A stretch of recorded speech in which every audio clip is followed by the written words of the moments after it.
The pushback, meanwhile, is coming from Africa. Lawyers in Nigeria are suing China. They want $200 billion in damages for the loss of lives. But that's not the only battle being fought. Africans are also fighting growing racism in China. Videos show Africans in China being attacked and harassed. They're being forcibly evicted and face discrimination over the spread of the Wuhan virus. The clamor to make China pay is growing louder.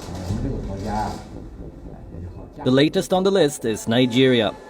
A group of Nigerian lawyers is suing China. They want $200 billion in damages. Reports cite a statement. The damages are being sought for the loss of lives, economic strangulation, trauma, hardship, social disorientation, mental torture, and disruption of the normal daily existence of people in Nigeria. The lawyers have a two-phase action plan.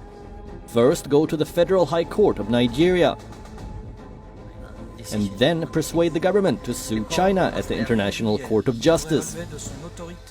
Africa's anger against China is being fueled by the racist attacks Africans are facing in China. They are battling discrimination and stigma. Social media is awash with videos. This one shows a Chinese police officer harassing an African man.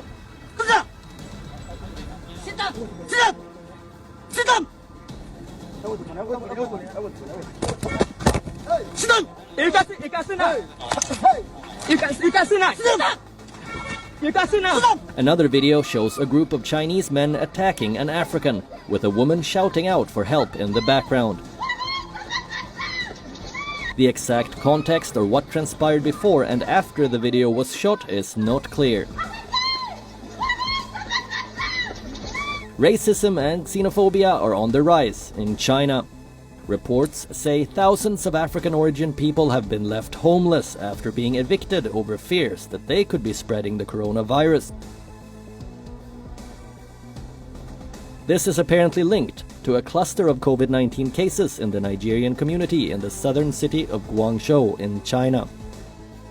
The African students residing in the area say they have been subjected to arbitrary quarantines and forced evictions. Mohammed, a Guinean student in Guangzhou, narrates his ordeal. When you go out, people run away from you. It's very terrible. You will be like uncomfortable to stay in that country. So every time your family is calling you, asking you about the information, how you are living here, and then how you are struggling. But there is something you cannot tell them because they will feel bad. They will start crying and then worrying about you. The African Union earlier this month expressed its extreme concern about the situation in Guangzhou and called on Beijing to take immediate corrective measures.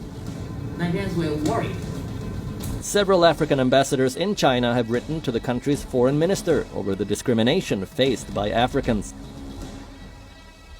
But the hands of these governments are tied. Most of them have taken billions of dollars of Chinese loans. Nearly 2 decades of lending has made China Africa's top creditor. Between 2000 and 2017, China's government, banks and companies lent some $143 billion to Africa. The continent now faces multiple challenges: repaying China's loans, fighting China's virus, and dealing with China's racism. The pushback has begun. The lawyers in Nigeria seem to be leading the way.